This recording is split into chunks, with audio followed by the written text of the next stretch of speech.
Hey everyone, Richard here. I have a pretty sizable haul today because the annual Tucson Toy Show happened. So let's get into this.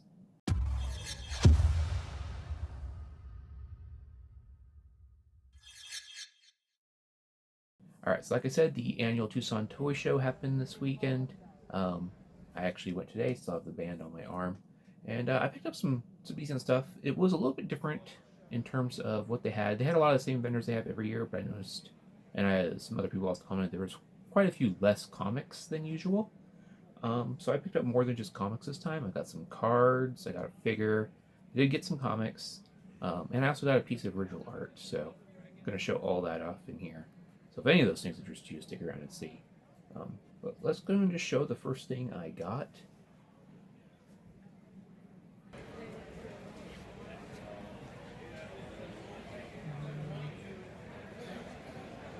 So when I was at this show, I actually met up with my buddy John, and we walked around and we came across a booth when we were walking that it had some Star Wars figures for $8 each.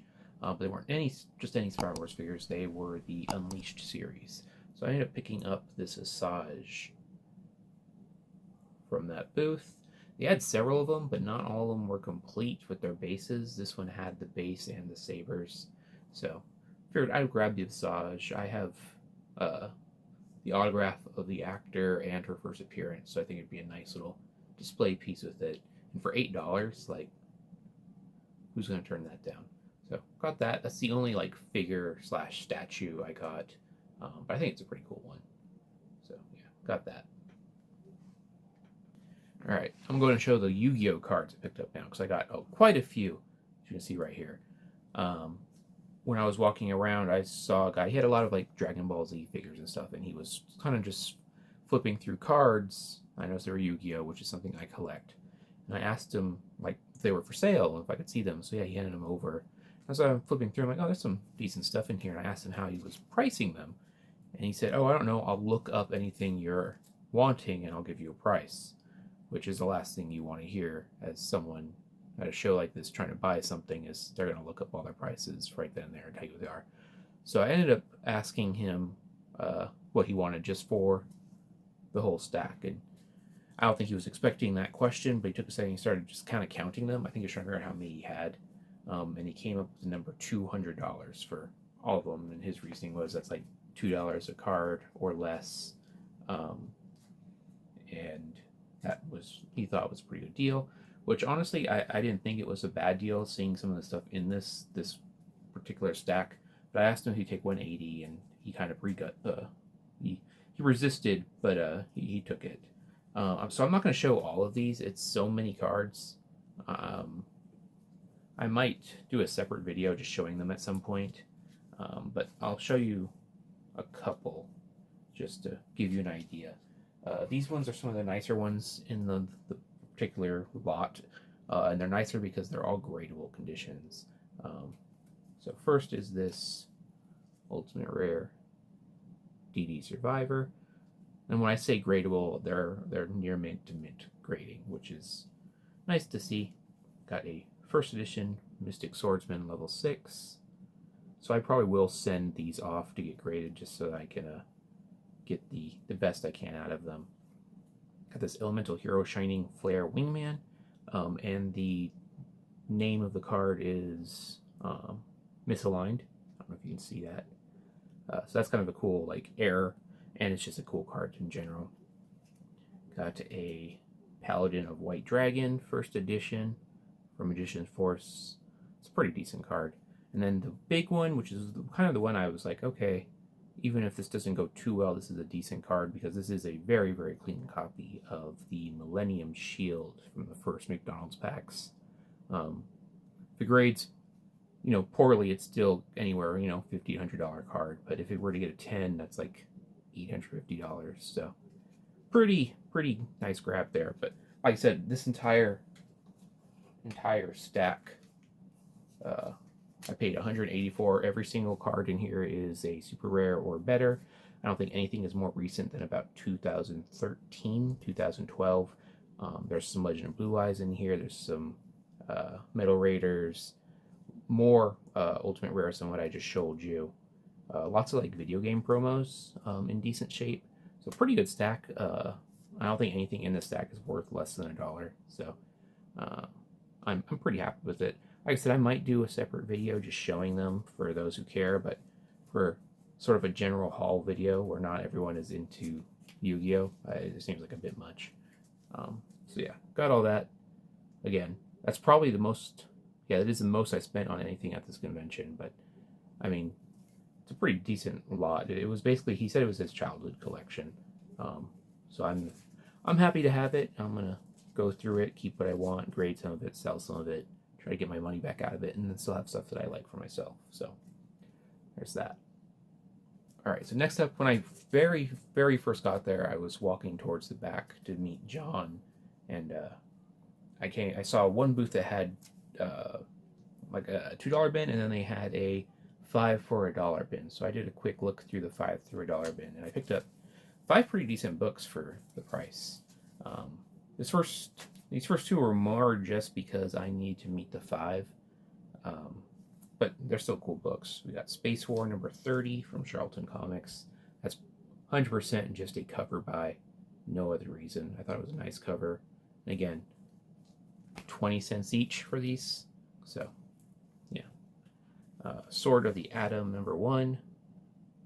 I've never read this. I figured it's a mini series. I got the number 1. I could probably track down the other 2 and just give it a quick read for 20 cents. Why not? Alien 3, number 1. Big Alien fan. I don't have any of the Alien 3 issues, even though I'm not a huge Alien 3 fan. I think the director's cut's way better than the theatric cut, but even though I'm not a huge Alien 3 fan, I still figured I'd add that. And then the last 2, again for 20 cents, these were kind of like the wins. These are why I decided to pick up the other ones to make the 5. New Mutants 14, First Magic, Ileana. So very cool. Again, 20 cents for that. And the last one is Mystic number 15. This has that like first unofficial appearance of Harry Potter in it. There's a lot of like unofficial appearances in here from Marvel and DC and other things, Disney. And it's just one of the ones that happen to be in it. Is it like, do I think it's a super collectible thing? Not really. I guess if you're a Harry Potter fan, why not? I wouldn't pay super money for it or anything.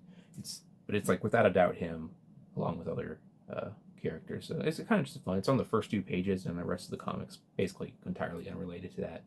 But again, 20 cents, I'll take that. All right, and the last thing I picked up was from a booth in the back. I was flipping through his he had like a key issue bin. I was flipping through the key issue bin. I came across this book. It's a book I've wanted for a very long time. I have the trades of the first few volumes of this. One of my favorite independent reads in the last several years. And I saw the number 1 in here. I didn't have it. He had $110 on it, and I asked if he could do better, and I ended up negotiating $70, which I think is a pretty fair price for this. It's definitely come down from what it used to be worth, but I think $70 is still a good price. But it is Saga number 1.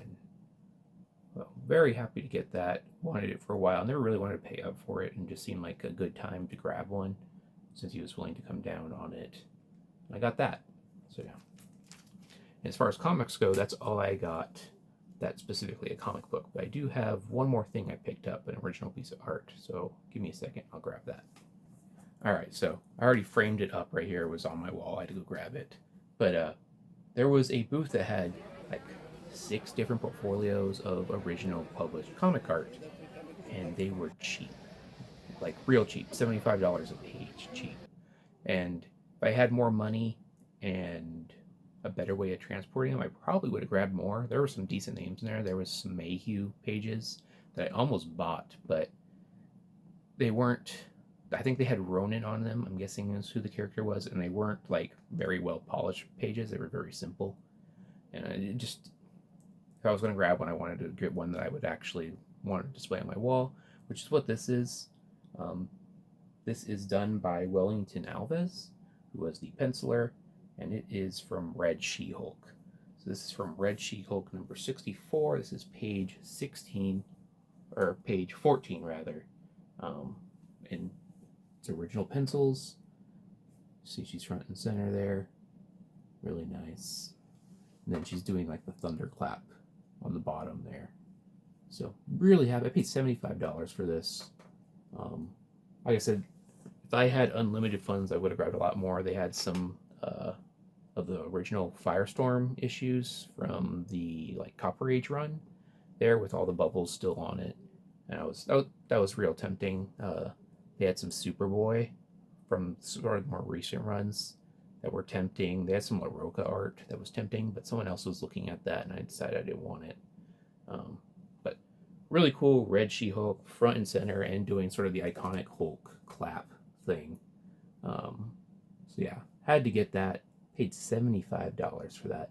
I don't know how he was selling these pieces of art for that price. They're worth way more. There was another one I looked at that I was really considering, was a Philip Tan original piece from Godslayer. It was a sharp looking piece, but again, I wanted something I was actually going to like displaying on my wall, and Red She-Hulk, especially a cool scene like that, was going to be what it was. So yeah, pick that up. Again, $75 for original published pencils. Yeah, I cannot complain about that. So had to get that. Also has a Monster Mole and Machine Man on it right there. So again, really cool. That is now up on my wall. Not something I expected to see at the Tucson Toy Show, but certainly not complaining. Yeah. And yeah, that is my whole haul. It doesn't really feel like a lot, but in reality it is, especially the cards. But I thought it was cool. You never know what you'll find at this show. This show is always worth going to, and I'm glad I did again this year. Picked up some really cool stuff. Saw a lot more cool stuff that I wish I had more fun money for, but had to be a little responsible. But yeah, got all this, and I am pretty happy. So look forward to next year. They keep raising the prices, it feels like, but at least I'm always walking out feeling like I won. But yeah.